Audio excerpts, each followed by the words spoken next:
This is about whether the Fed will be able to continue to set interest rates based on evidence and economic conditions, or whether instead monetary policy will be directed by political pressure or intimidation.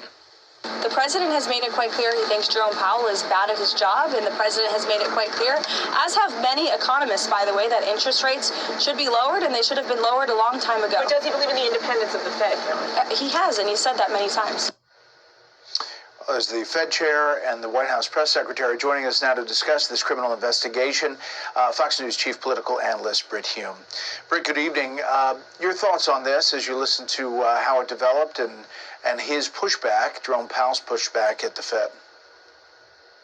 Well, I'm not sure this investigation will ever go anywhere. I doubt very seriously that Jerome Powell lied to Congress in any intentional way. He may have been mistaken in something that he said, but I think he's an honorable man and has tried to serve the country honorably. That doesn't mean he's always been right about interest rates, but think about it this way, Brett. Do you think this would be happening, and does anybody think this would be happening, this investigation, if Powell had acquiesced to the president and set interest rates where the president wants, which is like what every president wants, lower. Presidents always want lower interest rates.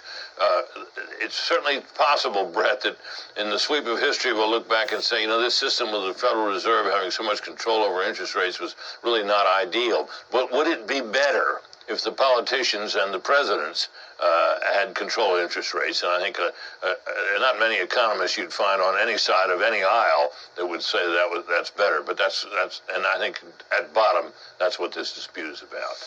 Yeah, and Britt, obviously he's getting ready, the president is, to name Powell's successor. Axios writes it this way: what's at stake in Trump's war on Powell? The next Fed chief was already set to face skepticism in financial markets over whether monetary policy will be set based on hard economic reality versus presidential whims. The fact that the administration has shown willingness to use the full might of the U.S. government, including the threat of criminal charges against the Fed chair, will make overcoming that skepticism all the harder. You buy that?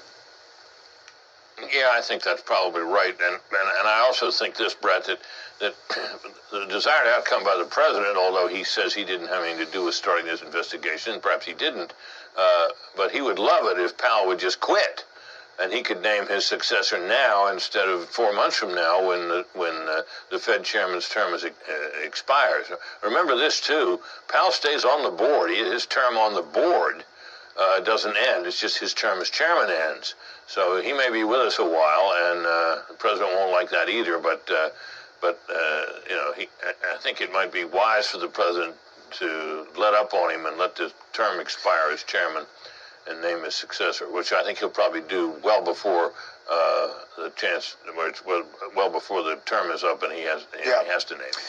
I only have a few seconds here, Britt, but I know you've been looking at those videos from Minneapolis, and we just had that piece.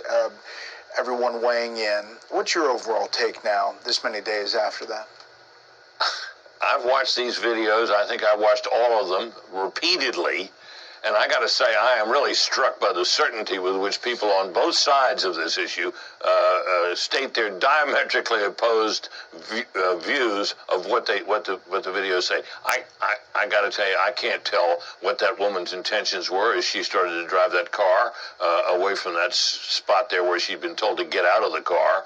And I certainly can't perfectly get into the head of that ICE officer who shot at her and killed her.